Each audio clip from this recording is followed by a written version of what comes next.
You are now tuned in to the Windy City Benders podcast. This is WCBP. All right, it's another edition of the WCB podcast. It's Jarom, it's Tanner. What's up, bud? Nothing much, man. Just another week closer to some NHL hockey. You're so close. Training camps have officially opened league-wide. We are 19 days away from regular season hockey. 5 days from the first preseason? No, 3 days, 4 days. I don't pay attention to when preseason starts. I don't know why. I don't really I know. care. First game's Tuesday. First game's Tuesday against St. Louis in St. Louis. But so hockey is back. Lots have been going on. Usually when the training camps open up, you hear a lot of news about, players with their physicals and who's in, who's out, all that kind of stuff. A lot of that has come out, a lot of retirements, a couple surprises on that list. But let's kick it off with a little Hawks talk. We'll kick it off with the showcase, prospect showcase that happened last weekend. We mentioned a little bit about, talked about last episode about some of the players that were going to play in it. It was against Minnesota, and Tanner called it first off with a little injury there. But yeah, a couple quick things about that that I saw. I didn't watch the full games. I kind of saw highlights a little bit here and there. But first thing that stood out to me, Reichel looks ready. Oh, yeah. He was by far the best player on that ice there. He had a little bit of an injury scare on Friday when I was like, God damn it, we fucking jinxed it. Because I think we literally said Lucas Reichel's going to get hurt or something or like that. No. Oh, it was if there was any chance of him possibly being hurt, then it's like shut it down. Shut it down. Yeah. Shut it down. So he came, but he was fine. He came back. He actually finished with 4 assists on the game on Sunday. He's just controlling the puck out there. He's looking good. And it's easy to get excited, but the thing is, you got to also remember who he's playing against. It's prospects. It's guys that aren't even ready to sniff the NHL. So he's essentially the big fish in the small pond right there.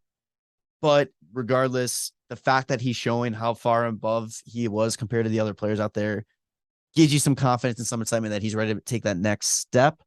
So training camp's going to be really interesting for him to see if he is going to come out on opening night roster or what their plan is. I can't imagine them bringing him in to Chicago and then just sending him back down like they did last year. I think it's you just decide one thing. You start him in Rockford, and then when you feel he's ready, he's up for good, or you start him in Chicago and only send him down if it's absolutely needed.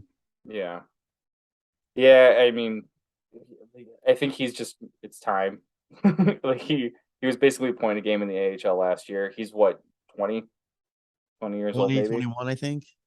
Yeah, I think it's just let him play, especially let him play with Kane.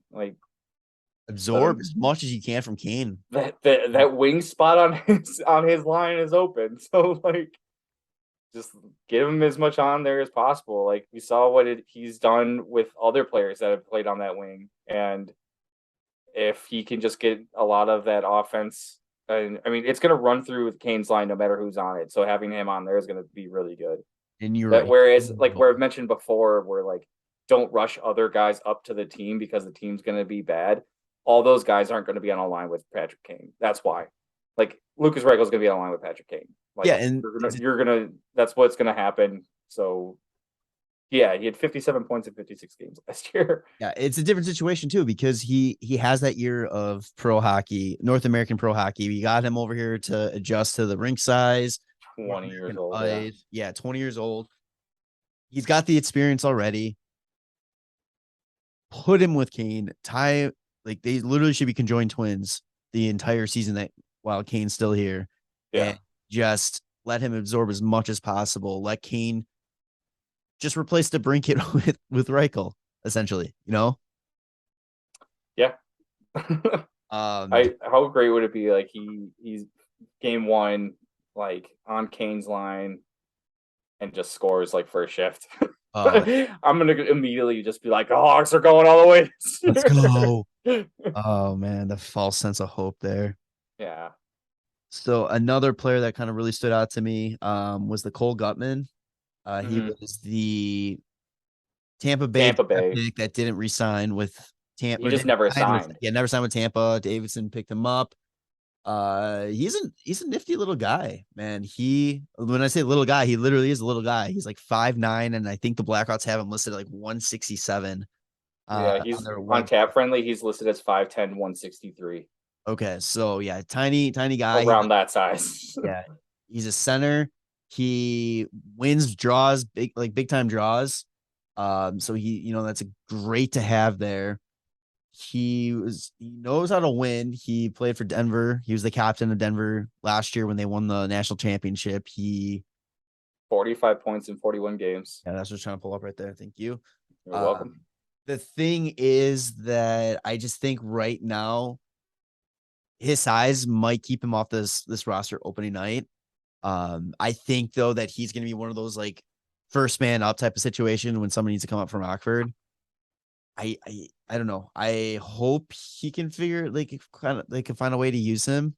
Um, it's really tough right now because it's like you don't know the mindset of like how they're building the forward unit out. But I mean, if he stays in Rockford and he plays as well as he did at the University of Denver, just kind of carries that over. That like a team could be pretty good young like AHL team. yeah, And whoever is leading that team, like everybody's got a chance. Like they're all the oldest guy on this roster right now is Buddy Robinson. He's 30, but I mean, Dylan Sakura at 27. Just like the guys that were signed, but like you have plenty of like draft picks that are down there. Yeah, I mean they could be a good young little group, man. And so it's not like there's like a ton of veterans down there that are like right. going to be playing on certain lines. It's like all these guys are going to be fighting for that first line in the AHL. You're gonna get the playing time down there, Yeah. and let them have fun and gel. Like we were talking about that when we are talking about the young defensemen. It goes for the forwards too. Let these guys build chemistry down in Rockford and let them get that.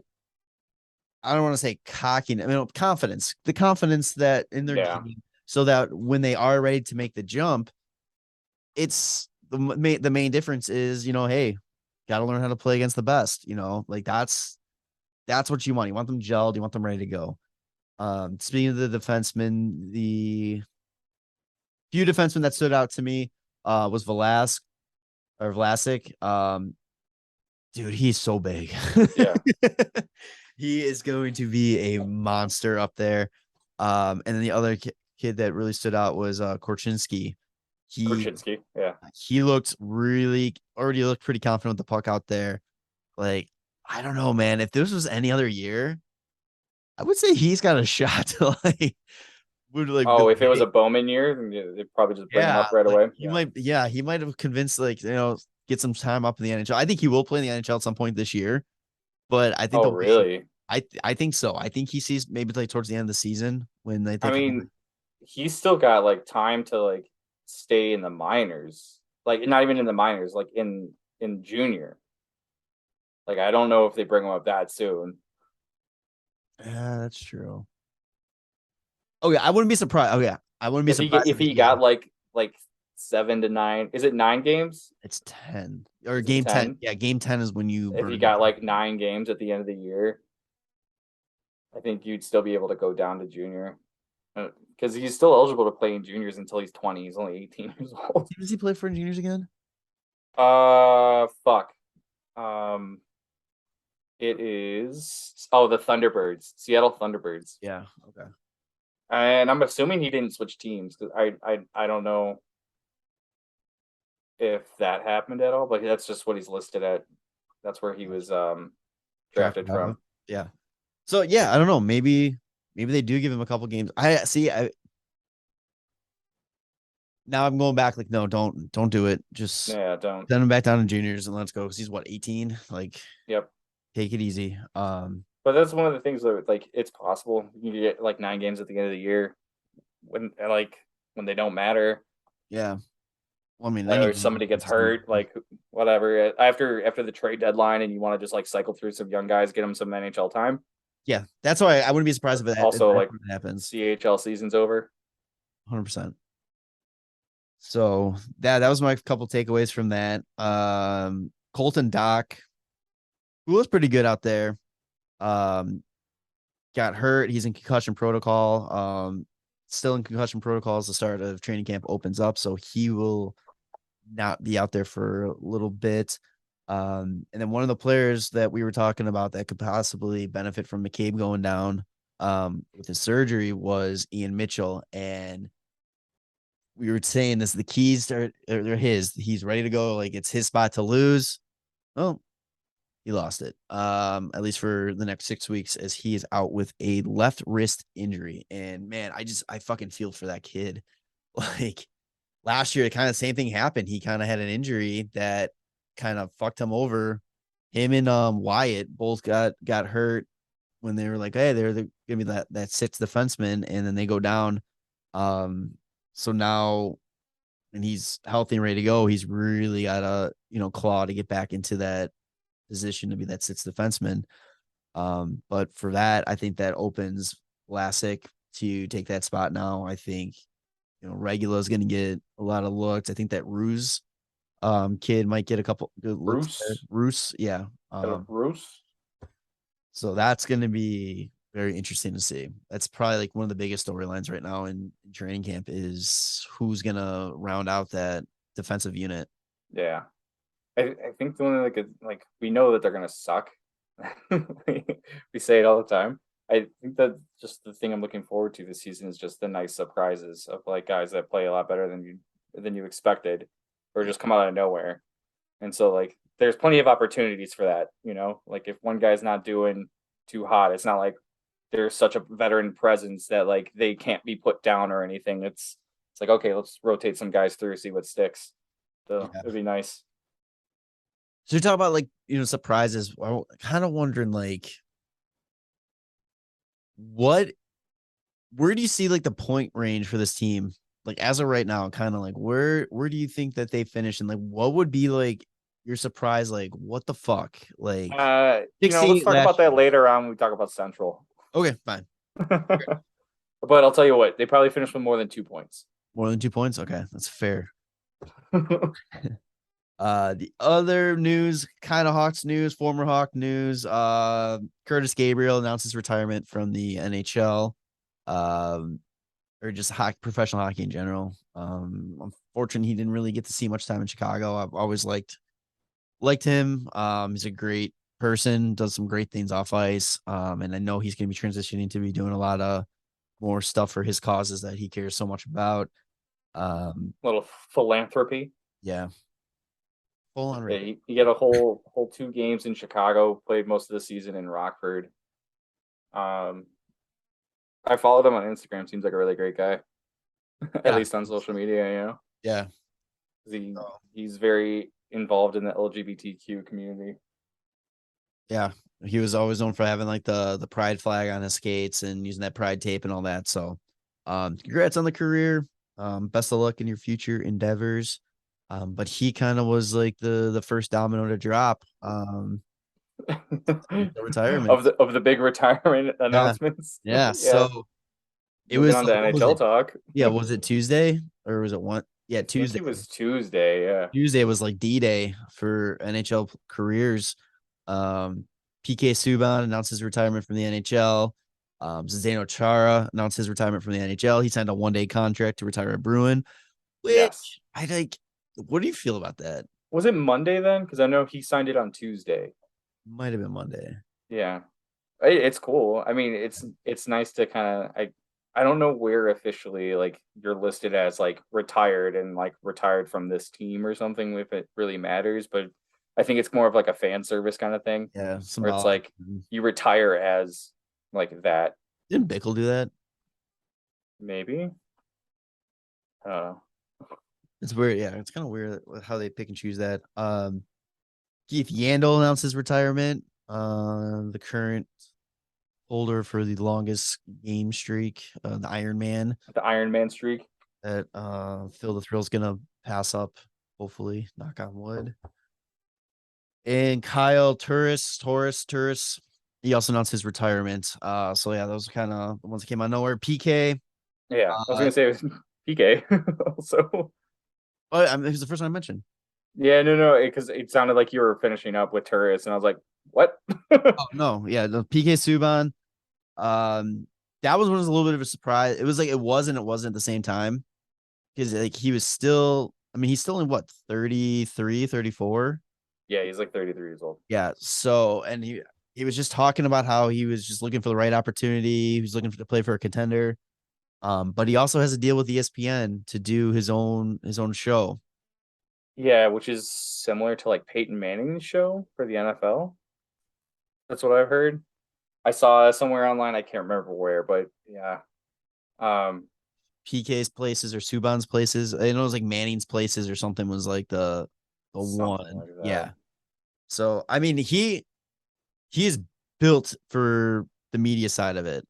And Yeah, he is going to excel in that. And I think what's kind of cool is like say what you want about Biz Nasty and all that, but I think he kind of like opened the door and like kind of like got a lot of players to realize like you can have these like personalities and just once you decide to hang it up, like that's not it. Like you don't have to like because a lot of people don't know once all they do is play hockey their whole life. They don't know what to do once it's over. And I think Biz kind of like showed the way, like, hey, look at what you can do. And I can totally yeah. see PK going that same route as Biz Nasty, probably not to like You podcast don't level and all that, but you don't have to be the kind of guy that's the got to get pucks in deep, pucks on net, skate hard, yeah. like answering every question. Like you can show personality and I mean, what was it? Subban even tried. Like I don't know if it was a podcast.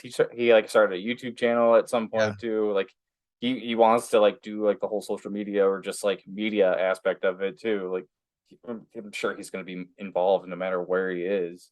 Oh yeah. Um, I just think it's crazy because he's only 33. I don't know.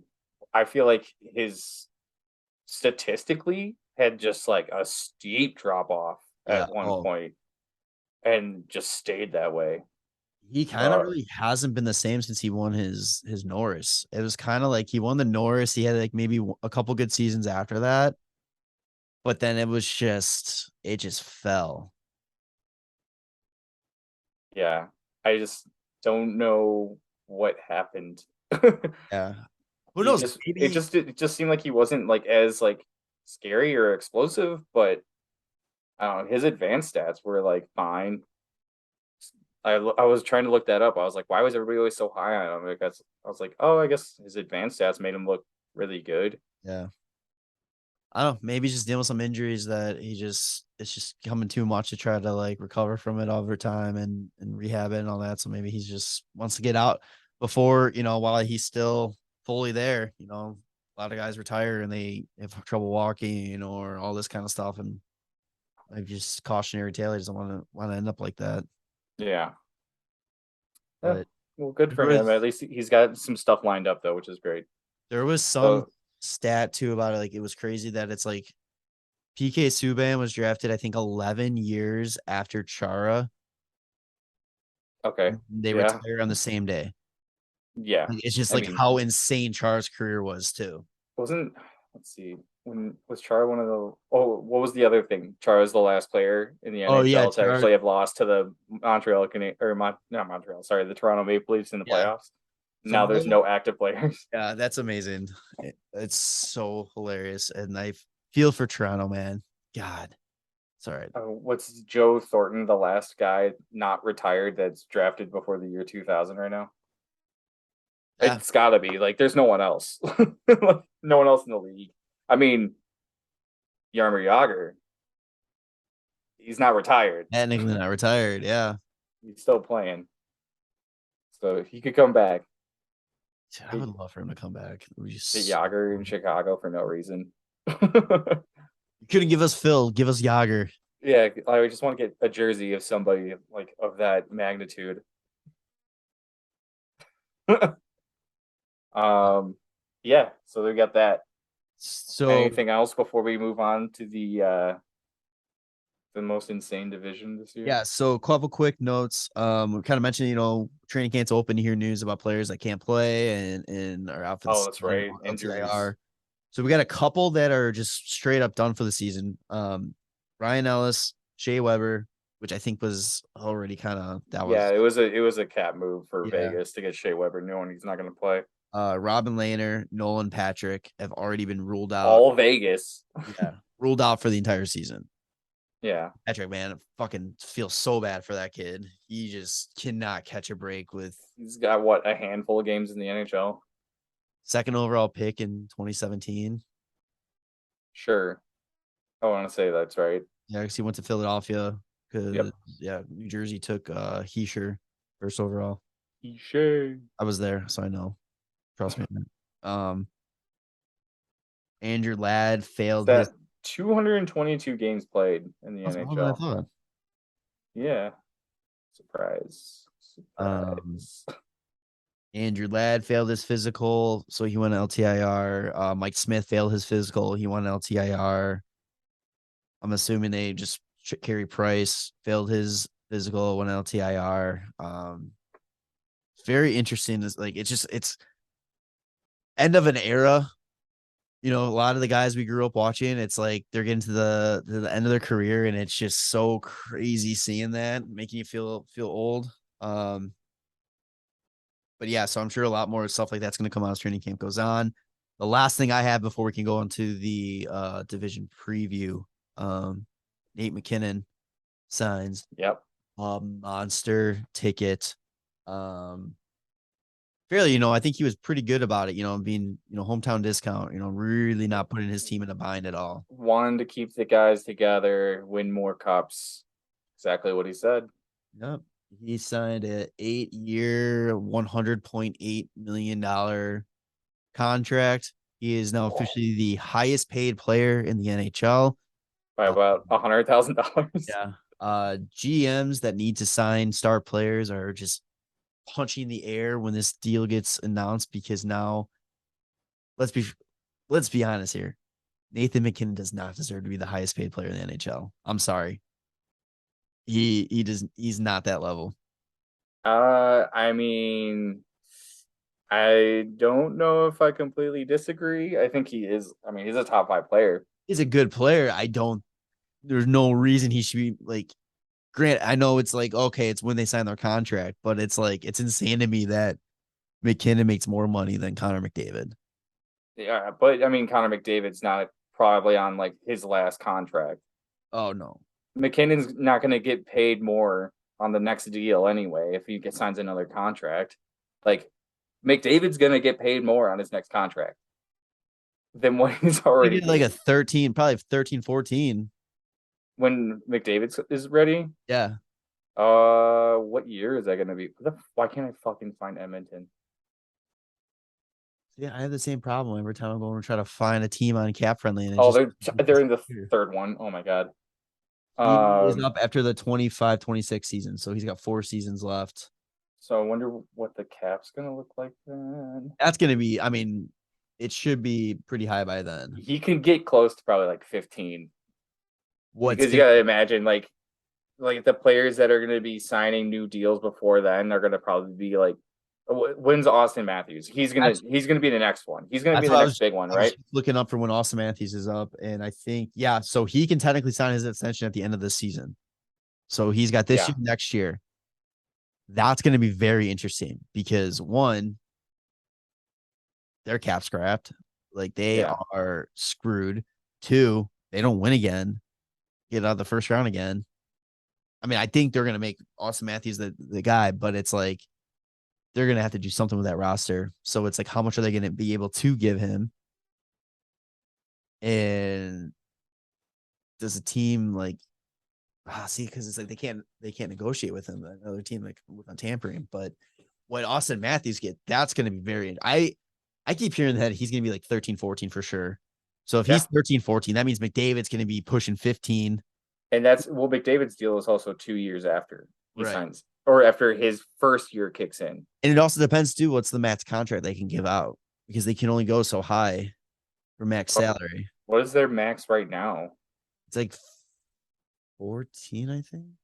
Oh, it's like he's probably not going to get max, just because like nobody gets max. This isn't the NBA. Let's see. But I'm sure he's going to get pretty fucking high. I would say McKinnon's 12.6. Austin Matthews is going to be around the same age that McKinnon is when he signed that deal. So he's going to be at least 12.6. So, but like, should he though? They haven't won a cup. McKinnon's won a cup. McKinnon hasn't won a Hart, or has he? The maximum contract that a player can sign is for 20% of the cap hit. So the example given is by last year's 16 half was 16.3. So you're probably looking at like what's it went up $1 million. Can you imagine NHL team spending 20% of their caps on like one player? I mean, they're close with like some of these deals, but like, damn. But yeah, I don't understand that. Like, I get it and I don't at the same time. It's like, I don't know. I like McKinnon, but I'm just like, I'm not in on him. Like, McKinnon's a Lady Bang and a Calder Memorial Trophy winner. It's like he hasn't won a Hart. That's the thing. Like, that's the crazy part. Is McDavid's won like 4 fucking Hart, 4 Hart trophies. 85.34 million of that contract is in signing bonus. Holy shit. But like, the other thing too is like McKinnon has been like criminally underpaid for this current deal. To be fair though, when he signed this deal, he also wasn't coming off great hockey. Yeah, that was like a crazy time. Like, yeah, there was a time like McKinnon was like, people were starting to put bust on him. Yeah, I mean, he went from like being a 60 point player to a 96 like the next season. And then that's just where he like decided to stay in that atmosphere. His rookie season, he had 63, then he went down to 38, 52, 53, and then 53 to 97, 99, 93, 65, 88. Yeah. That team's it's that post Stanley Cup syndrome that like the Hawks had. You sign the big tickets and then you can't have like the depth. I wonder what he would have signed for if they were able to find a way to keep Kadri. I wonder what his contract would have looked like then. Because majority of that money, that's Kadri money that he got. I don't know, maybe. Interested to see. But yeah. So strap up. There's going to be some very interesting contracts coming up, I think, right now. Once cap goes up too, and some of these big names become need a contract. But with that being said, let's jump over to what I think we both agree the best division in hockey. The Atlantic. This is going to be, I think there's 2 teams that I'm like, I don't even want to talk about on here. And we're going to do the same premise. We'll go from where they finished last year. So yeah, we'll kick it off with the Florida Panthers, who finished 58, 18-6 for 122 points, a President's Trophy, and a second round playoff loss to Tampa Bay. Wah, wah. God damn. They brought in Paul Maurice to be their head coach. A lot of people are saying that's a negative effect on this team. It's not going to help them out. That people are even saying that he's going to cause the team to miss the playoffs. That's how far they think he's going to drop them. Who the fuck is saying that, and why? I don't know if it's just a lot of salty Jet fans or what. But yeah, because I could see the Jets being like really salty about it, but like, in my mind, I feel like Paul Maurice is a pretty decent coach. Like, if the Jets had their own fucking issues, man, like that just was a poorly built team, and it's still a poorly built team. But again, we'll get to that when we get to the Central Division. Also, when's their next first round pick? 2026, 2027, something like that? 2027. I think 2026, but it could turn to 2027 based on the extremely long list of conditions that you list of conditions. Took you 4 minutes and 45 seconds to read that one episode. You're welcome. Yeah, so a couple players they added, Colin White, Mark Stahl. They brought in Eric Stahl on the PTO. Nick Cousins they brought in. But the big prize of this, Depends on who you ask. The big prize, Yeah. Matthew Tkachuk. They picked him up from Calgary, but they sent out Huberdeau and Uyghur to Calgary. And this really has people torn. Like, it's straight up 50-50 on who won this trade, who lost this trade. We originally said Calgary won this trade depending on if Florida won this trade because Huberdeau and Uyghur were free agents after the season. Yep. But then Calgary was able to go and sign Huberdeau. Yep. They're still working on Uyghur. Yeah. Who's already But they also signed Huberdeau to an 8-year deal. Yikes. Yeah, that was not good. And yeah, way to go, Calgary. I still think that Florida wins this trade now because of the way they set that deal up is like they're fucked. Like if it was like a 3 to 4 year deal, I would have been like, damn, like it's a really much closer trade now. But like who's looking better like 4 or 5 years, 6 years down the line? I think Florida is. It's a safe bet. I mean, yeah, you got the 24-year-old kid that you just gave an 8-year deal to versus the guy who's going to be 30 when that deal kicks in. So he'll be 39 when the deal's up. No, because he's got 1 year left. He's 29, and so when his new deal kicks in, he'll be 30. Oh, he'll be 38 when the deal's over. Yeah. Yeah, 9 years from now, Matthew Tkachuk needs a new deal at 31. And Huberdeau's deal's just finishing at 38. Like, all right. I don't know about that, man. Yeah, I mean, it's gonna be an interesting team. I'm excited to watch Florida. Florida's one of those teams too that I'm like, I've always wanted them to be good, but they just can't help themselves when it gets important. They crumble. Yeah.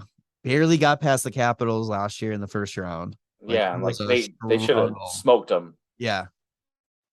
Swept by, right? It was a sweep with Tampa. Like they only scored a couple of goals too. Like it wasn't even close. Yeah, no, they definitely got swept. That's hilarious. I completely forgot they got swept. Oh my god. The fucking President's Trophy team got swept. Yikes. Forgot about that. Yeah. Bob came back. He had a huge season last year, 39-7 with a .913 save percentage and a .267 goals against average. He was 39-7. Oh my fucking god, dude!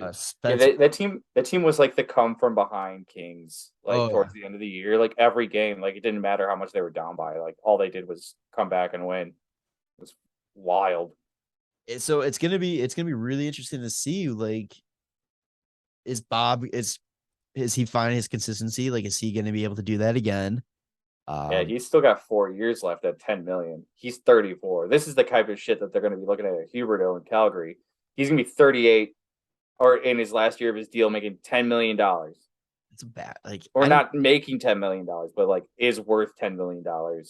I don't understand that Bob contract, especially when they had Spencer Knight.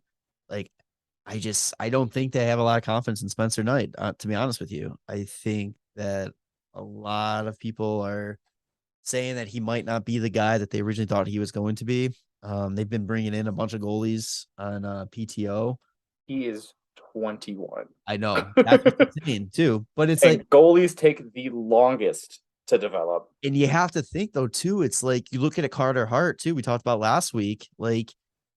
They rushed because they phenom goalies and all that kind of situation. It's especially the fact that you have Bob, it's why are you rushing Knight to play? You know what I'm saying? Get up there. Is it worth it? Everybody wants a Vasilevsky, the kid to be ready when he's super young. Actually, I don't even think Vasilevsky was ready when he was that age either. When did he fully take over? Let's see. His first full season was 16-17, and he is 28. Damn, I don't know. When the fuck? He was 24-ish. Yeah, I mean that's kind of about 25-ish. Goalie. Yeah, 24, 25. 26, I think is the ideal. If they're not the goalie you're expecting by 26, that's when you cut your losses type of situation. Well, that's when you know you got a backup. Right. But yeah, like you want these guys to be like your fucking starters. Like it's gonna take till like for the phenoms, like even Vasilevsky, like 24, 25, 26. Like nobody's gonna be stepping in at 21 years old. I think Carey Price, even like when he did that, like it's 1 in a million. Like not gonna fucking happen for everybody just because you wanted to. Right. Every first round goalie draft pick is not gonna end up being like that. But yeah, I mean, I'm excited to see this Florida team. I'm really excited to see what Matthew Tkachuk. Do you think they're better than last year? Do you think they're worse? Do you think that they're about the same? I think they're going to be a little bit worse. Yeah. I think losing Uyghur on the back end is going to hurt a lot more than people realize. And then they weren't able to bring in anybody to really replace him. That's going to be painful. Ekblad losing his D partner. They also I don't think you mentioned it too, but they lost Mason Marchment too. Oh yeah. And he had a great year in Florida. Yeah. I don't know. I feel like but that gives like some of their younger guys like time to step up too. Like I think this was it Luosterainen had a decent season last year for him. 26 points in 78 games. I feel like there was somebody else. Oh, was it Anton Lundell? Maybe. Yeah, I think so. Yeah, 44 points in 65 games, and he's only 20 years old. This kid, I think he's going to probably get a little bit more time. He was a first-round draft pick, 12th overall in 2020. I'm sure like that kid's going to get more ice time, and just because Florida has like so many like good guys, like it's not like they're going to look at him to do everything, but he'll definitely get the opportunity. Like Anthony Duclair had a good season. Did he have a good season last year? I know he's been playing well in Florida. He was doing well, but he's going to be out though. He got injured. He had the Achilles issue. Oh, he's out for a while. Yeah, he had 58 points, 31 goals in 74 games last year, but no show in the fucking playoffs. 3 points in 8 games. I mean, nobody fucking scored against Tampa. Carter Verhaeghe was playing very good. Sam Bennett had a really good season too. Yeah, they have like a good team, but I agree. I think they're going to be slightly worse than last year because of the loss of Uyghur and Mason Marchment. I don't know. They have the ability to, with Matthew Tkachuk filling in for Huberdeau, like that. What was it like the first time in like a long time that like 100+ point guys were swapped for each other? Right. I usually would be curious to see too how much that affects Barkov too. Just losing that playmaker style because I mean Tkachuk. Was Barkov even on the same line as Huberdeau though? I think so. Maybe not all the time. Not like a full time, but I think like when needed type of situation, like they just had that chemistry together. That was like right now on Cap Friendly, they have Tkachuk, Barkov, and Reinhart together. Like I think that's kind of nasty. That's a loaded first line. 104 points for Tkachuk, 88 for Barkov, and 82 for Reinhart last year. That's nasty first line. Yeah, I mean, definitely still a playoff team, I think. But yeah. I think it's almost gonna be better for them to kind of take a step back a little bit, kind of like the Washington. I'm really hoping that Aaron Ekblad can play a full season. Did you know he's only 26? So this every fucking time. Yeah. Did you know Ekblad's only like super young? Yeah, 26, been around forever. Yeah. Fucking over 500 games played in the NHL. He'll be at 5. He's at 554 right now. Games played in the NHL, which is wild because I feel like he's been hurt somewhat frequently. But I guess he only misses only like this season. This past year was like the most he's missed in a season. Most games with like 21. Yeah. But damn, dude. I think Washington situation with them, like they take a step back and stop being like top dogs, and then they can maybe like sneak in and go under the radar a little bit. Do you think that they just have like the Florida versus Tampa is like the Pittsburgh versus Washington kind of thing, where they just can't get past Tampa, and then eventually they will. So if they get past Tampa in the playoffs, then that means they're winning the Stanley Cup. Is that what you're saying? It could be. But is it this year? I don't know. No, I don't think so. I don't think so either. All right. Talking about playoff woes. Coming in second into the division was the Toronto Maple Leafs, 54-21 in 7 for what was it, 115 points. And stop me if you heard this one before. A first round playoff exit. Game 7. But this one we will give them more credit because it was a great series. I thought that was probably one of the better series of the entire playoffs. That was a lot of fun hockey. It was the first time in the last 2 seasons, or the 2 previous seasons, that Tampa looked like they could possibly lose a series. Yeah. And they came very close. Yeah. What was the Game 7 score? It was only 2-1. Just like, it was super close. Yeah. Who scored the fucking 2 goals for the Lightning? Wasn't it Nick Paul? I think he did. Yeah. Yeah, he did. Fucking huge, man. Oh my god. Tampa just with those pickups at the trade deadline, it's just like, oh, there's the huge name guys, and then it's like, oh, there's like these 3rd, 4th liners, and then they end up playing like fucking 2nd, 1st liners when they're in Tampa. It's like, god damn, dude. Who did Toronto really get anybody this offseason? So they redid their entire goaltending unit. Yeah. Jack Campbell went to Edmonton, Mrazek to Chicago. Yeah. They brought in Matt Murray and Samsonov. Yeah, Ilya Samsonov. So like Samsonov was supposed to be like that guy for Washington, and then just never happened. He still might be that guy for Toronto. I mean, you got to kind of wonder what's the thought process there for Dubas. You know, you're in a contract year. You don't have an extension in place. You're kind of like, the team's got to win to kind of keep your job, and you go out and you bring in Matt Murray.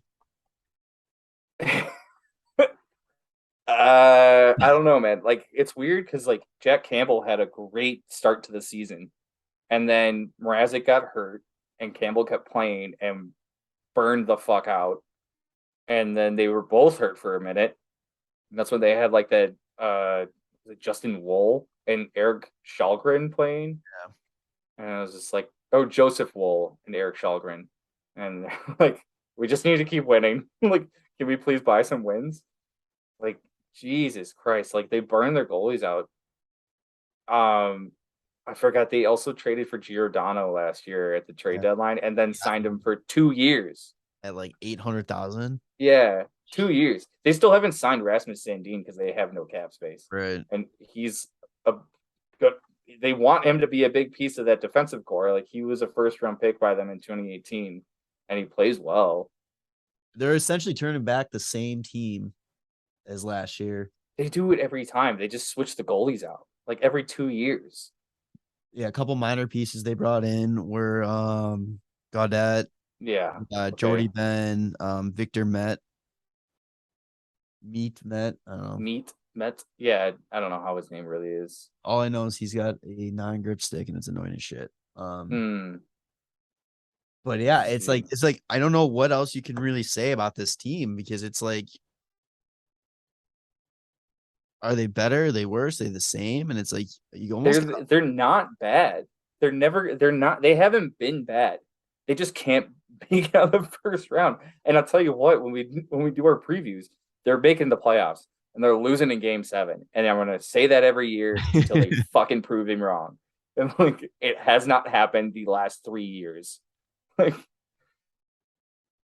I don't care who they play, they're gonna lose in the last possible game in the first round, because they lost in Game 5 to Columbus that one year when there was only 5 games. Do you think they're a great team, but do you think they technically did take a step back because of the goaltending unit they brought in?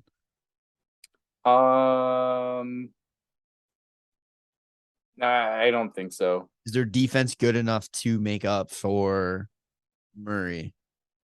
I think Murray will likely play better with their defense over Ottawa's defense, because for the most part, I don't think Toronto's going to be stuck on defense for as much as Ottawa was last year. Offensive power they got. Yeah, they're going to possess the puck so much every game that like he's not going to need to be making like a million fucking saves. He's not a terrible goalie, but we've seen from some teams, like, you don't need the greatest goalie in the world. You just need somebody that's good enough. Yeah. And like, is he good enough? He's won cups. So yeah, he's proven it. But is he the same as like it's honestly him and Jordan Binnington are like the same fucking goalie to me. Like everybody thinks they're really good. If we watch them, they don't pass the eye test for me. I think that they're fucking not good, but they're Stanley Cup winners. Like kind of look alike too. Like literally they look alike. Like punchable faces. Yeah. Yeah. Yeah, I mean the team's gonna be good though. Like Morgan Riley is like an insane piece on the back end. TJ Brody's just gonna be a good offensive kind of defenseman. Jake Muzzin, if he can stay healthy, is like an anchor. I don't know how much they're gonna lean on Mark Giordano. He still had 35 points last year in 75 games. God damn, and that was with Seattle for the most part. He still almost played 21 minutes a game. Yeah, like Wayne Simmons is like the fucking heart and soul of that like forward core. David Camp had an insane season, man. He had 11 goals. Yeah, 26 points. Was it two of them or something came against the Hawks? Oh yeah, a game winner was one of them as well. Yeah, I mean you get Michael Bunting on another year on that like super low cap hit. That's going to be very interesting too to see if what are they? He's the real deal. Is he the real deal? He's playing on Marner and Matthews line, like it's easy enough, right? Like you would assume it's the same role as playing on Sidney Crosby's wing. Like get open, get to the front, you'll get your chances. Just bury like half of them, and you'll be like a 25 goal scorer.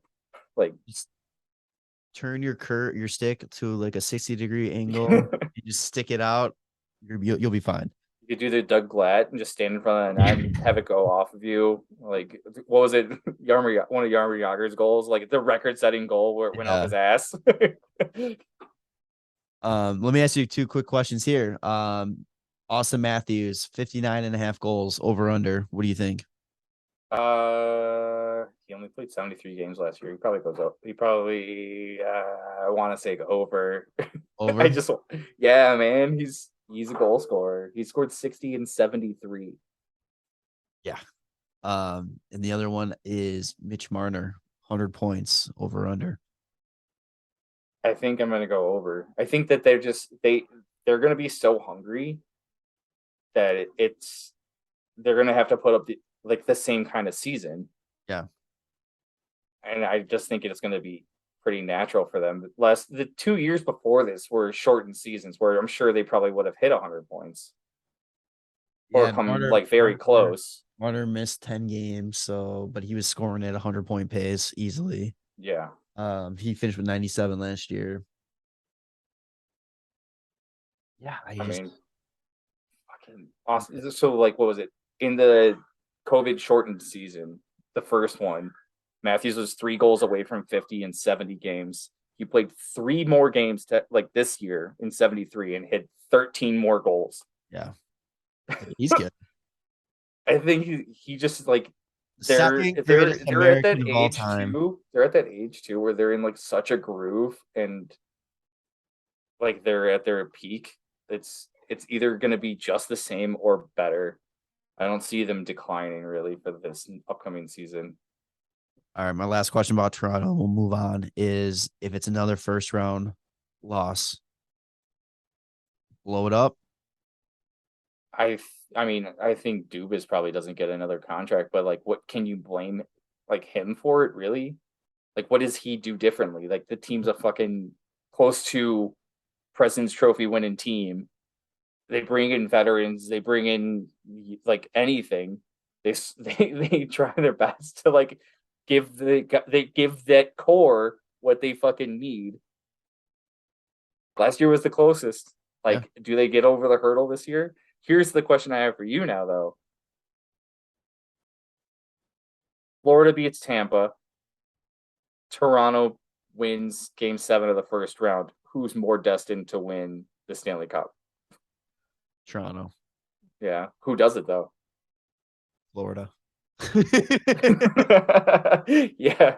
Right? Like, I don't know. And then you're going to have the second round yips from them, and they're going to have to figure that out. And then Austin Matthews' final year before he retires, they finally get to the Stanley Cup and they lose again. After losing the final 3 years in a row. and they still lose game 7. Yeah. Oh God. Another piece that they're gonna have to probably get by the Tampa Bay Lightning, who's coming off of back to back Stanley Cup final appearances. Came a little bit short last year. 2 out of 3 isn't bad though, you know. 3. Finished with 51, 23, and 8 record for a solid 110 points. Which, I mean, these bunch of freaks, man. How the hell does this team do what they do consistently for as long as they've been doing it? Like, I mean, this is one of those times where you consider the no state tax is such a bonus for a team like this. Like you have Toronto I mean, those players are paying a state like a higher tax rate, and they're going to be making less money, or probably close to around the same money at a higher cap hit as the guys making 9.5 in Florida, in Tampa. Like they signed some not fair. Some extensions this year, like this offseason too, that are just no other team can do it because of the, like you said, the tax. You got Sergachev signed an 8-year, $8.5 million. You had Cernak, 8-year, $5.2 million. Yeah. You had who else? Nick Paul signed a 7-year, 3.15. They're just like, oh, what if we just signed long-term deals for everybody that we want to keep for? Was Point this offseason too? No. I think he's in the second year of it. No, it's the first year, but it was last year, July 2021.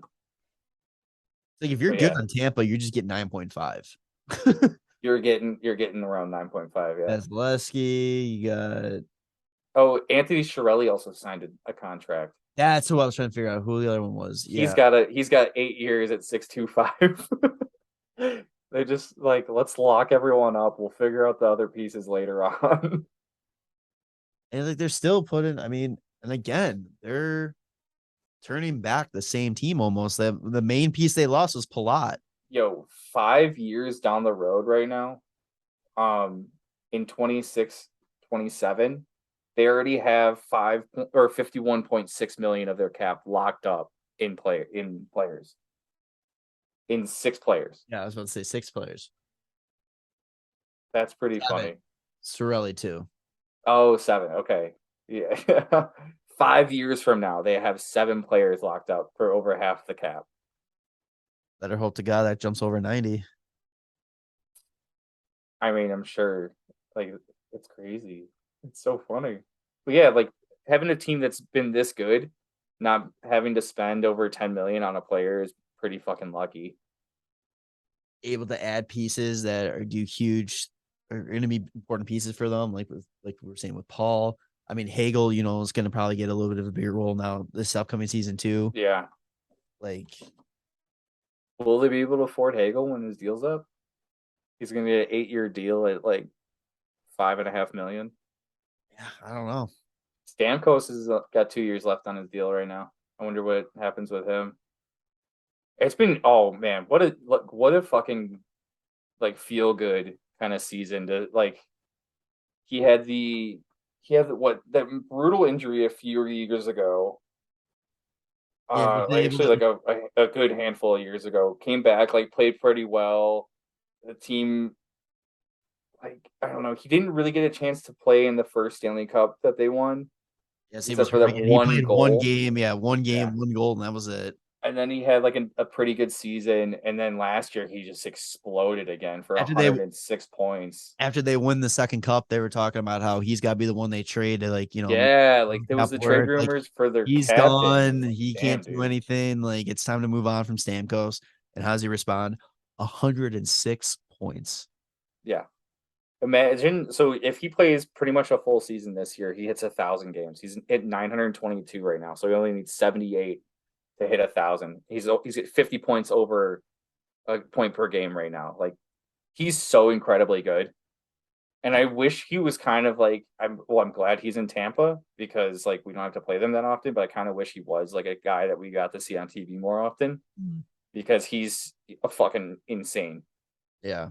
God, years and years ago when he had that 60-goal season, that was so exciting to like pay attention to. I mean, Maybe. What more can you really say about the Tampa team? I think it's like, is he going to finally catch up to them? All the hockey they've been playing? I don't know. I still think they're such a contender. Like, it's the same as like the Hawks, like in like 13, 14, in like 15. Like, all right. I mean, they played a ton of hockey, but they're still going to be like a top of the league team. 100%. Yeah. Hopefully, Tampa falls apart like the Hawks. This is the year that they get swept in the first round and it all just goes to hell. You got to make sure they fall just outside the top 10 in the draft. Let's get them, have them fall down to 11. I'd be happy with that. Yeah, that'd be great. Next year, that's fine. Yeah, at our first round. Stockpile, baby. All right. Do you want to move on? I mean, there's not really much we can say about him. Well, did they add anyone really? They got Hayden Fleury, Ian Cole. Yeah. Never say his name. Vladislav, Oh, Nemesnikov. Yeah, who they originally had. Yeah, they had him. They drafted him years ago, and they traded him in like one of those Rangers deals. I forgot which one it was. Here, I can actually find it. Is the McDonough one? It's the McDonough JT Miller deal. Yeah. God, what a crazy fucking deal that was. JT Miller and Ryan McDonough. Goddamn. Oh, they lost Ryan McDonough. That's another big thing. Oh yeah. Fuck, I always forget about that. Yeah. I don't know if they lost anyone else. They brought in Philip Myers in the trade for Ryan McDonough. I think that's kind of it, though. Yeah, I mean, this team is. I mean, they're competitive. I mean, they still got Corey Perry, who just lost his third Stanley Cup final in a row. Oh fuck! I forgot about that until now. What if they trade him this season? And where the team they get traded to goes to the final again? The first player to ever go to 4 finals with 4 different teams and lose all 4. What if he does it and they trade him to the West and they play Tampa and Tampa wins it? And just can't get it. That would be amazing. That's pure joy right there. Oh, it'd be so fun. Well, yeah, I mean, if your team wants to make it all the way to the finals, at least and appear there, trade for Corey Perry. Your report, yeah. So, all right. Boston Bruins 51, 26, and 5 for 107 points. They brought in this new kid. I don't know how he's gonna do. His name's Krejci. Big overseas guy, I guess. They brought him in. He was playing pretty well over in Europe. Got to bring this kid over to North America. Let's do it. See how he does on the North American ice. Pavel Zacha, they picked up from New Jersey for Hula or Hala, however you say his name. Eric Hala. Yeah. But yeah, this is another team. They re-signed Patrice Bergeron, who was gonna possibly retire, and it doesn't sound like he's gonna be playing a lot, or at least he's gonna be hurt, or because he's got some weird. He's got a games played clause in his contract for an additional 200, or to basically double his contract. Yeah, if he plays 10 games. Yeah, 10 games played bonus of $2.5 million. But this is a team too that's kind of like Pittsburgh a little bit, where it's like you think they're gonna finally they're always right there. They're not making that jump, to really go far or deep, but they always are. They find a way to sneak in the playoffs, make the playoffs, and all that kind of stuff.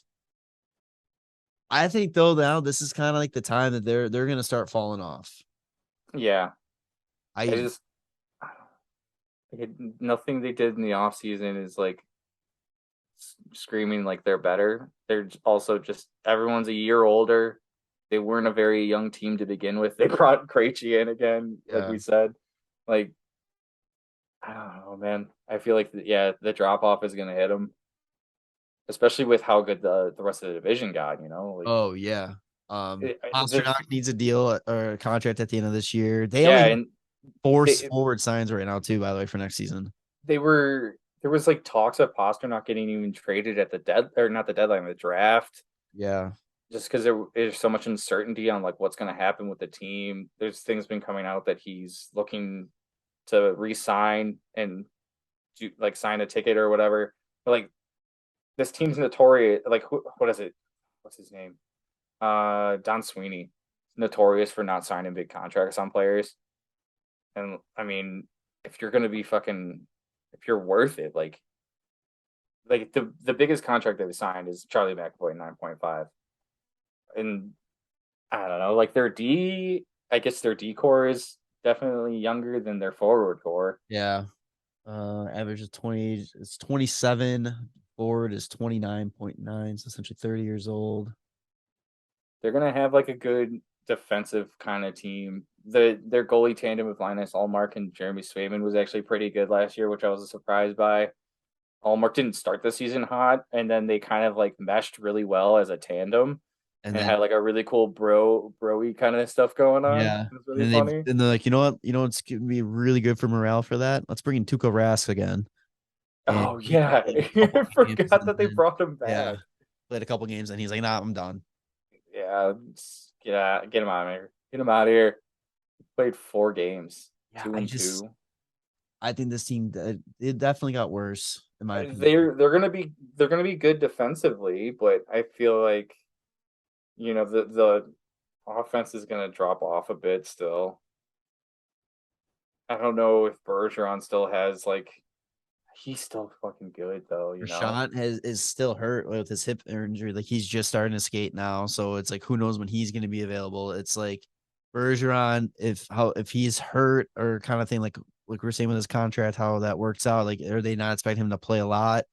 Is it going to be sooner in the season? Is it going to be later in the year? It's like so essentially you're looking at Pasternak. Taylor Hall. Essentially looking at Pasternak. Yeah. I just, yeah, I just unless they're gonna find a way to win a lot of like 2-1, 1-0 games. I don't see this going well for Boston this year. Yeah. Ooh, Charlie McAvoy's on injured reserve right now too. That's not good. They got a lot of injuries. I mean, yeah, I think that they fall off a bit, whereas like the other teams are kind of, I would say, are staying up like at an elite level. I think Boston's on the way down. Yeah, Did they bring anyone in? not that I really noticed. That was like noteworthy. Like, let's see. Don Sweeney, what kind of signings did you do? There's a bunch of two-way contracts. Zach, yeah, I mean, Krejci was like the one thing that was really big that was brought in. Connor Carrick. Carey, Keith Kincaid. That's it. Yeah. That's it. Pavel Zaka. So they didn't bring anybody in. They didn't really. I mean, yeah. Did they make any crazy? They didn't make any like trades or anything. Oh, They traded away one of their first round picks from that 2015 year, Zach Senyshyn, oh yeah. for Josh Brown, who's also now in Arizona. Did they flip him to Arizona? What happened? Let's see. They just didn't sign him. Did he need a deal? I'm so confused. Yeah, I don't know. I think. Oh yeah, okay. So this was during the season. I thought it was over the off season. Oh, okay. So that's why. Yeah, his contract ran out. He played 6 games in Boston, and then he's signed in Arizona. Okay, whatever. Yeah, they didn't really do anything. That's the big deal. They're basically bringing back the same team plus Krejci, so the same team from like 3 years ago. Yeah. Yeah, I don't know. I wouldn't be surprised if they missed the playoffs. I'd actually kind of expect them to. All right. Next up, we're now at the ugly stepchildren of this division. The kids that have always been trying to make the playoffs, but actually not really trying. Buffalo Sabers, 32, 39, 11 for 75 points last year. I literally have no notes about them because, I mean, their big thing was Tage Thompson with that stupid contract. Oh, yeah. Because they don't learn. Yeah, they don't learn from previous deals. This is a team that I think they're really banking on their prospect pool. I think they have probably one of the best prospect pool in the game right now. It is definitely rated as like one of the top three for sure. So kind of like their biggest additions are the guys that are already in the system and not what they did during the offseason. Yeah. Who knows how much of those guys are going to actually play this year too, though. It's like you got to almost kind of toss these guys in the running for the Bedard contest. I think that they've pulled themselves a little bit out of it, but you're gonna still end up missing the playoffs, I think. So anything can happen with the lottery, you know. They're definitely, in my opinion, they're have any like seventh in this division. Their major signing this offseason, like not re-signing, was like Riley Shan. Is that right? Or was he on the team already? Ilya Labushkin. I think that's probably their biggest one. Because he finished the season in Toronto after playing in Arizona. He was in Seattle. Oh, Shan? Yeah. Yeah. Okay. But yeah, I mean, their biggest additions are gonna be like guys like Owen Power getting a full season. Yeah. Probably having Jack Quinn on the club the whole year because he had an incredible AHL year. Oh yeah. It's 61 points in 45 games. So like, I don't know if he's going to be on like what. Let's see, what does Cap Friendly have their line set up as? Skinner, Tage Thompson, and Victor Olofsson. Jeff Skinner actually had a decent season last year too, with 33 goals, 30 assists. It's a goal scoring line. Still have almost $20.5 million in cap space. Yeah. Let's see. Do they get a full season? They get a full season of Peyton Krebs, Alex Talk. Is Casey Middlestat still supposed to be like is he a bust yet? I don't think just yet. 80 points in 195 games. Like he was like, what was it? A few years ago, they were like, oh, watch out, Calder Trophy, early preseason, like Calder Trophy lookouts, like Casey Middlestat. Yeah. But like, I think one of their the listed depth chart right now, Rasmus Asplund, Dylan Cousins, and Jack Quinn. That might be a very, very good line. Just Dylan Cousins and Jack Quinn together, I think is going to be pretty sick. It's a young team that really doesn't have any great like veterans to really like lead them. And they have a weird set of veterans. Like Tyler Poso is like, isn't he their captain? Oh, I don't know. Do they even have a captain? He's got the A still. I thought he was the captain. I don't think they have a captain. He's the only one listed with a letter, actually. He's the only one on their depth chart. Actual site. But yeah, man. Like the other issue is the fact that like their goaltending is Eric Comrie and Craig Anderson. Like your starting goalie is 41 years old. Who I thought was done. Yeah. Like you're not Edmonton. You don't have Connor McDavid to carry your 41-year-old goalie to the playoffs. I mean, they'll be okay. They're so young on forward and defense, and then in that 41 and 27. I'm looking at all the birthdays on their depth chart on their official website. 81, 95, 99, 93. Jesus. It's insane that somebody who played for the dark days of Chicago Blackhawks hockey is still playing. Yeah. He got to play with Eric Daze. Tony Mai. What year was he drafted? Oh, 2001. Okay, so he didn't. You just is over that your 90s draft. Yeah. True. Just barely over. But Yeah, I I don't mean, know. I think this is a team that's young and inexperienced that could possibly surprise. I'm sure they're going to do very well at the beginning of the year. They always do. They come out super hot and they'll win like 6 out of the first like 10 games.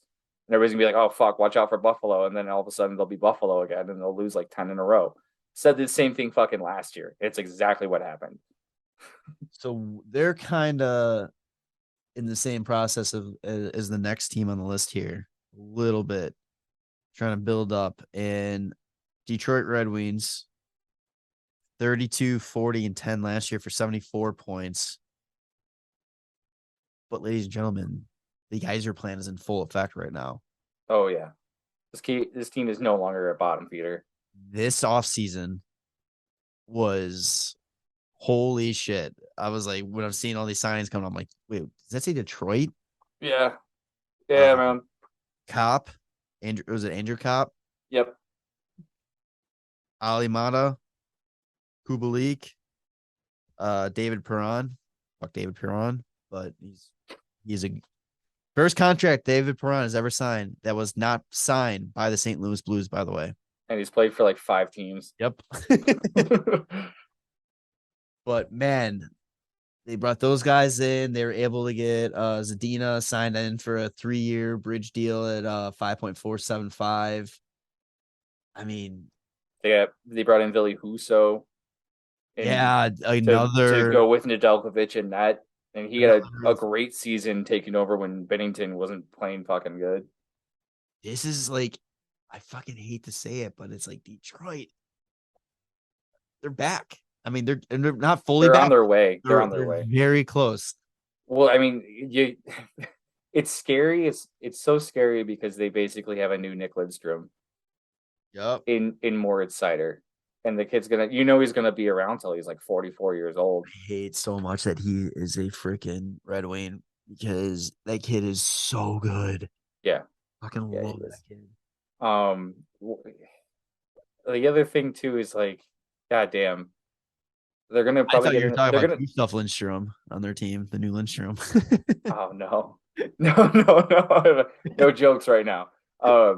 I think one of the good things for them too is like maybe they get a full season of Jacob Vrana. He had a very shortened season last year, but he had 13 goals in 26 games, and the kid's a goal scorer.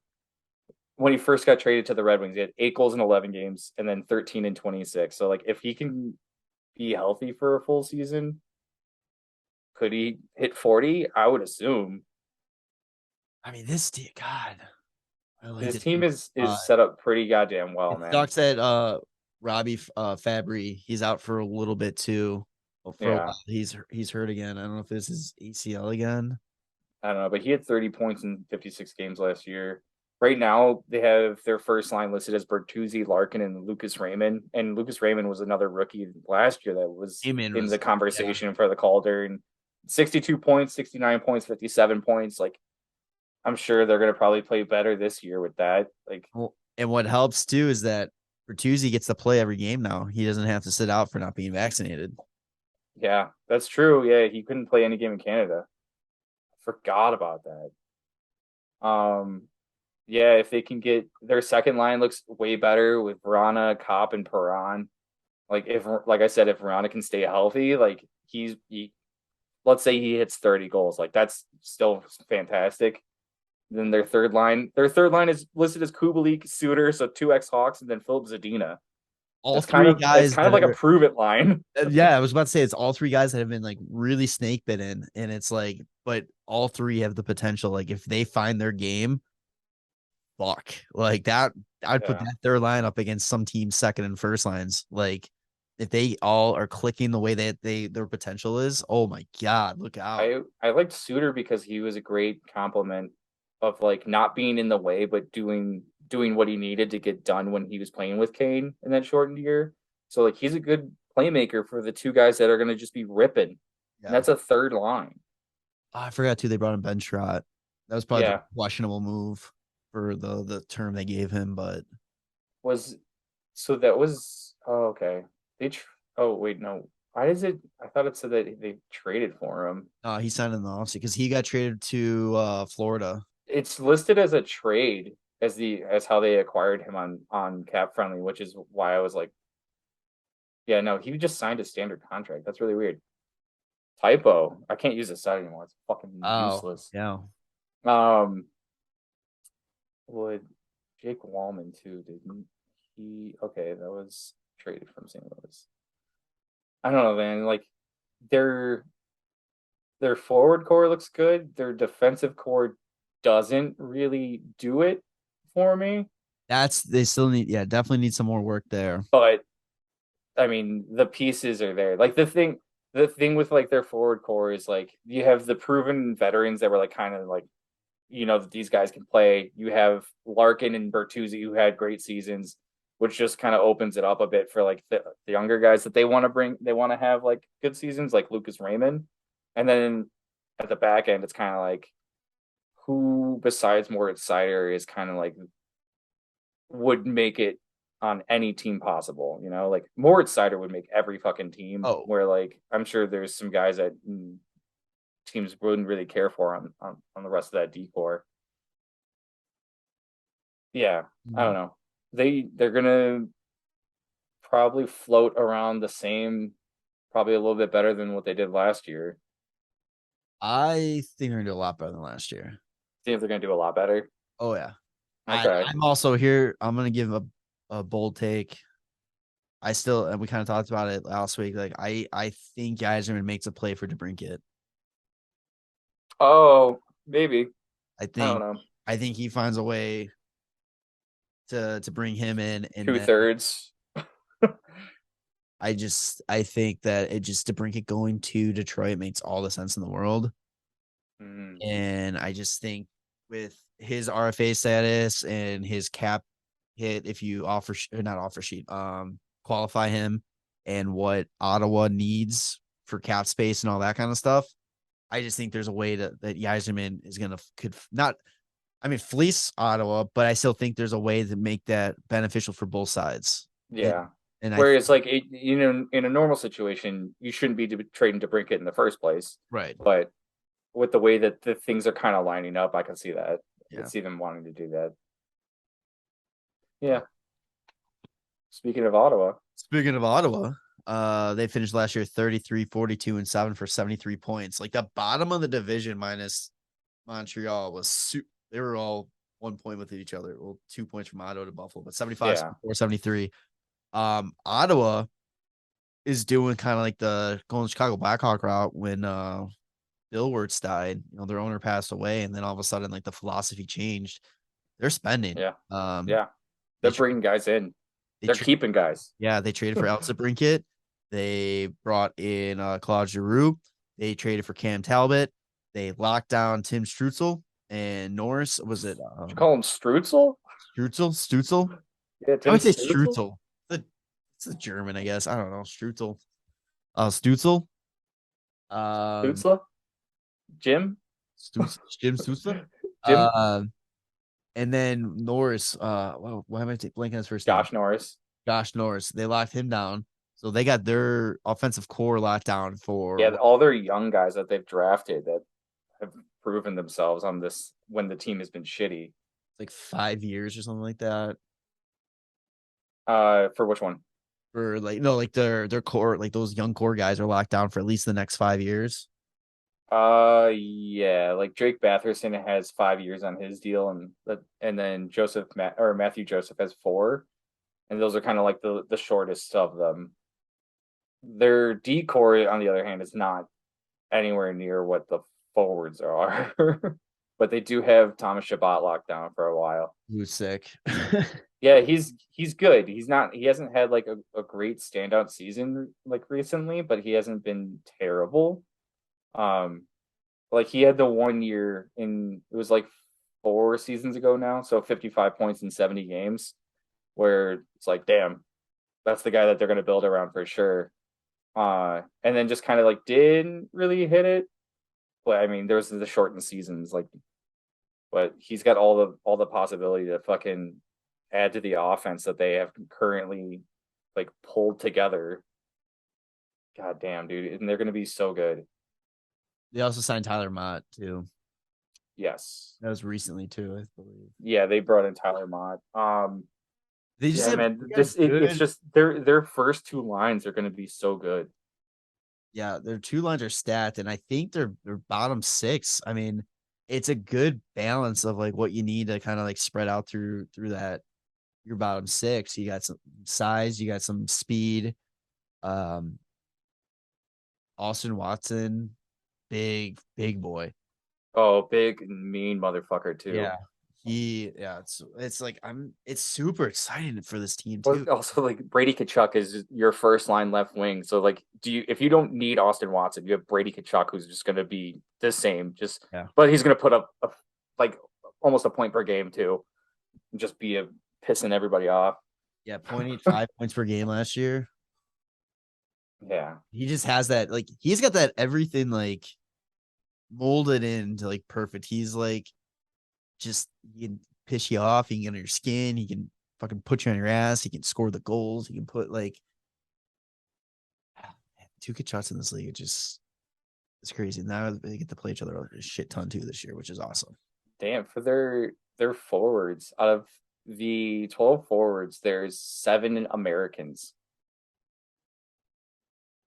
Like Ottawa, what doing? Proven USA, baby. Let's go. Yeah, let's go. Number one. Yeah, I'm excited. I want to watch more of these games just because I mean, obviously, I love fucking Alex DeBrincat, but him, Tim Stutzel, and Claude Giroux starting the season together is going to be pretty sick.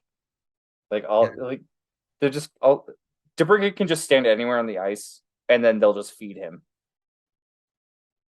It's easy as that. Like two Patty Kane lights, kind of. I'm trying to think, like, when was the last time we lost somebody that it like we were like truly fuck. Like Panarin. Panarin. Yeah. Because I mean he's gonna have a monster season. So Panarin went on and played even better in Columbus. And everybody was like, and it's the same shit too that they're gonna say like, oh, the Bricket's only a product of Patrick Kane. Panarin's only a product of Patrick Kane, and then you're like, oh shit, he's actually really fucking good. Yeah. And I keep saying it like all last year, and I'm gonna still say it. I think DeBrincat ends up getting Selke votes eventually. Are you giving me your 90-point guarantee like you did last year? Yeah, Stamp. Boom. it was just a bad fucking start to the season. Yeah. If that season didn't start so fucking shit in those first 11 games, I'm telling you. I mean, he was like a 90-point pace. Yeah, kind of. After that, Yeah. he was still almost a point per game after starting the season. The whole team started the season terribly. Just fucking woof. Ottawa's goaltending will be Cam Talbot, Anton Forsberg. Not great, not the worst. I think Cam Talbot Better than Toronto, I think. But I Toronto has a little bit better of a defensive core. Yeah, this is the same thing that Toronto's going to have too. It's like I think that their forwards, at least for sure, their first two lines are going to control the play so much that like they won't have to rely on that kind of goaltending. And Cam Talbot he had a great season the last like few years. Yeah. And I mean, if he can do it again, they'll be pretty good. They'll be knocking on the door of the playoffs, I think. Who said the most disrespected goalie in the league is Cam Talbot, and then it was Marc-Andre Fleury, and the second was Cam Talbot, and then he got traded to the same team, and now Talbot got traded out again. Yeah. Rough stuff, man. Trying to think of shit, no way. Okay, I forgot they still have Jake Sanderson too, who was their fifth overall pick in 2020, who's still like in line to make the team. Maybe not this year, but soon, and like is going to be another really good fucking defenseman for him. Yeah, they got the potential. I think I like them. I don't think I like them as much as I like Detroit for having a bounce back season, though, in my opinion. Yeah. Man, it's tough. I think they're both in a very similar spot. That's the thing. Like, I think they're gonna both have like a better seasons. I'll take it. I just think that I mean, Ottawa's fucking gonna have the better offense, I think. So I just adding Giroux and adding DeBrincat is bigger to me than adding Kubalik and Perron and Andrew Kopp. That's fair. Yeah, no, I agree. I don't know. There's just something like I feel. I don't know if it's just the Geyser plan whole thing that sits with me that it's like. I feel I trust more what he can pull off. I don't know. I want to see Detroit and Ottawa games. Yeah. I'm gonna turn into those because I think these teams are built somewhat similarly. Because like you have Brady Tkachuk and then what and like Tyler Bertuzzi are basically like Same. pretty similar players. Yeah, I mean it's like we said, this is probably one of the best divisions in hockey, and it's like you have your top tier teams that are gonna just be battling out for that cup final appearance, and then now even your second tier, like the teams that were like the lower tier teams, are now bouncing up to be like, hey, don't forget about us. Like we are in this division too, and we're gonna absolutely nothing's coming easy in this division. We're gonna fucking punch you guys in the mouth. We're gonna punch you in the mouth, and we're gonna make you earn your 2 points, kind of thing. And that might be probably the fault, the downfall of this division is that it's so tough that these teams are gonna get their asses kicked and they're just gonna run out of steam. That might be a huge thing. Come playoff time, I honestly like probably 5 teams from this division are gonna make the playoffs. Yeah. It's so possible, but then like we said, like every game against each other is a battle. Like you never know. Maybe the point spread is like so tight that maybe there's 4 teams that just end up having more points in the other division. Yeah. The only team that's really not going to do shit is Montreal Canadiens, and it'll be on par for what they did last year. 22, 49, 11, 55 points. They end up winning the draft lottery last year. They had the best odds. They are favorites to win the draft lottery again this year. Get the best odds there. It's the 3-headed race of the Coyotes, the Hawks, and Montreal. They pretty much, their main thing was they added Kirby Dach. They added Sean Monahan, sorry. Yeah, Carey Price is probably not playing again this year. Yeah, that's rough. I just want to see. They named Nick Suzuki captain. They were 8. They did make Suzuki captain. It was interesting. I thought it should have been Gallagher, but how many? I want to know. Okay, so they played. I'm trying to see what their record was with Martin St. Louis behind the bench. So give me 2 seconds. No, yeah, this team they're not built to win. They're pulling in Arizona right now. They're over $10 million over the cap because they're just taking on contracts too. Although they were able to get rid of a contract in Shea Weber to help out there, but I can't count. Here, I think they're well, yeah. I'm just trying to look at St. Louis' record when he came in, and I think they might have been 13 and 25, which isn't good, but they only had how many wins last year? 22. They got 22 wins last year, and more a majority of those came in the short amount of time he was there. Yeah, can you find what his record is? Yeah, 14, 19, and 4. Yeah. So that's the other thing that's kind of a plus for them is the fact that now they have a full season of Martin St. Louis, who, like we said before in the previous podcast, is Cole Caulfield really, really shined with Martin St. Louis. So and I think he's gonna do the same thing to Kirby Dach, honestly. I really do. Yeah, I think it's very possible. What else did they bring in this year? I was trying to think about it. So it was any other big name. I mean, Slavkovsky, like that kid's huge. Yeah, he's That monster. kid should not be 18 years old. He's 6'4", 218. There was the highlight like of I saw online of the Canadiens playing Ottawa in the prospect games, and somebody went to body him as he was coming across the top of the circles with the puck and just got like they didn't get wrecked because they both stayed on their feet, but the defender was definitely leaning over because he's like, my ribs are fucked right now. Like the kid's, oh my God, it's going to be scary if this kid becomes anything like a really big point scorer because he's going to be so hard to get off the puck. It's going to be like another Alex Ovechkin. If this kid can fucking put the puck in the net like he kind of was, they think that he can, just from what he's done in other men's kind of leagues. Dude, it's going to be scary how good this kid can be. Yeah, I don't think they're going to be too upset that that they pass on Shane Wright. That's for sure. Yeah, that's a big for sure. Yeah, but they're just going to be weak in net. They're not going to be very strong on the D.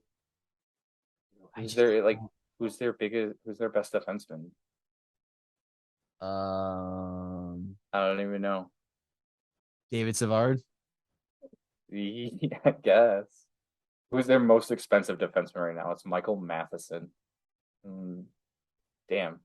Oh, he signed a 8-year deal with Florida and then got traded. Oh, he got traded to Pittsburgh and then Pittsburgh traded him to Montreal.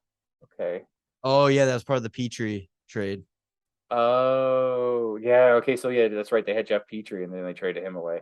So I mean, they look good for the future on the forward side.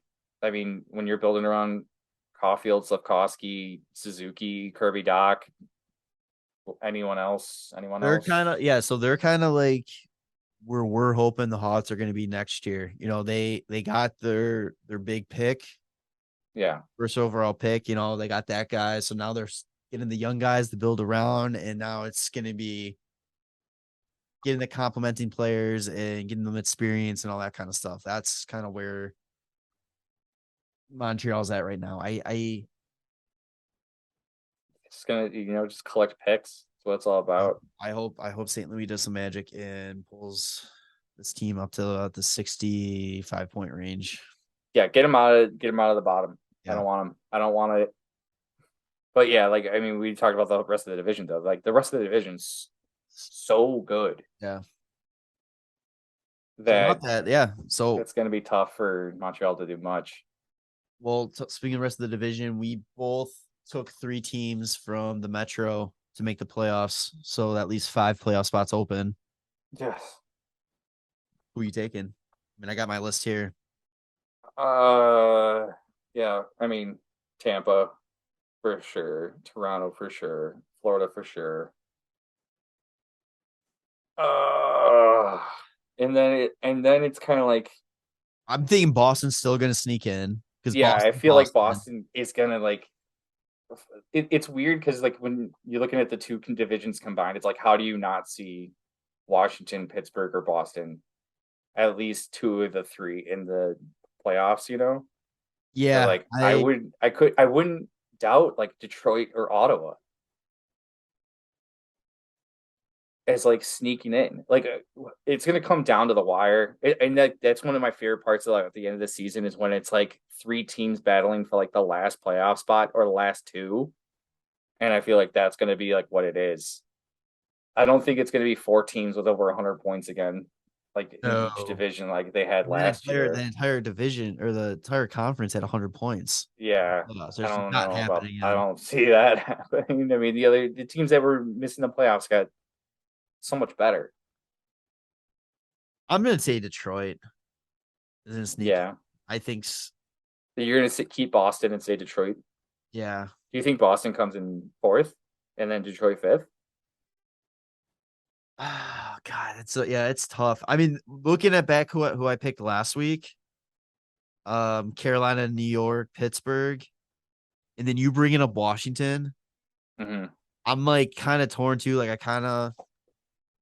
Because I'm sticking with like, the 3 and 5, I'm going to say Boston probably finished 4th, Detroit's 5th. But realistically, I think it's going to be Boston, Washington. Still. Yeah, I think you're going to kind of see those same teams. And I think next season is when you're going to start seeing. I forgot who I said was going to make the playoffs in the Hurricanes, Rangers, and Islanders. Oh. Yeah, I should have said Washington, because I still believe that Darcy Kemper is going to have a better year than last year. I think that's part of the reason that they're going to probably make the playoffs. But whatever, I'll stick with the Islanders, because yeah, that's fine. And then I think you're right with Boston probably making the playoffs, but I think they might make it in the 5th spot. And I'm going to take Ottawa, though, over Detroit. And I mean, at that point, too, I think honestly, it's a coin flip. I don't think you can go wrong with either of those teams making it. But I also realistically think it's probably. I think the Atlantic is the best division. I think, though, that, like I said, I think next season is going to be the year that the bottom, like Detroit and Ottawa, are going to be the true playoff threats. These teams are going to possibly make it. Yeah. So absolutely. Atlantic Division done. Eastern Conference done. Yeah. We got 2 more episodes of division previews, 1 more episode for the Hawks and season predictions, and then it's regular season hockey, baby. I am so excited. So let's fucking go. Anything else before we head out? Yeah. Look at this little guy. Oh my god. What's up with the Hawks onesie? Let's go. Yeah, that's right. Poor kid, though, only knows bad Blackhawk hockey. He's only going to know bad Blackhawk hockey, but maybe he'll see in his first year. Hopefully, first overall. Yeah, hopefully his memories don't kick in until after the Hawks get the rebuild going. Yeah, he just hopefully gets to see Bedard in a Hawks uniform forever. Oh, man. Oh, yeah. All right. Thank you. So, episode 192. We'll just call it the Atlantic Division preview. We'll keep it simple like last week. That's right. But yeah, so make sure to follow us on social media at WCB Podcast, the Windy City Bender Podcast. Follow the podcast on Spotify, YouTube, Apple Podcasts, 5-star reviews on Spotify and Apple Podcasts. And hey, we're a top 100 hockey podcast in the United States, and it's been consistent this whole week. So thank you guys. That's awesome. Especially now getting into the season. I mean, that's huge. So yeah, we'll see you next time. Yeah. Love you, boys. Bye. The Windy City Benders Podcast. Subscribe to the show on Apple Podcast, Spotify, and YouTube. And follow the boys on socials at WCB Podcast.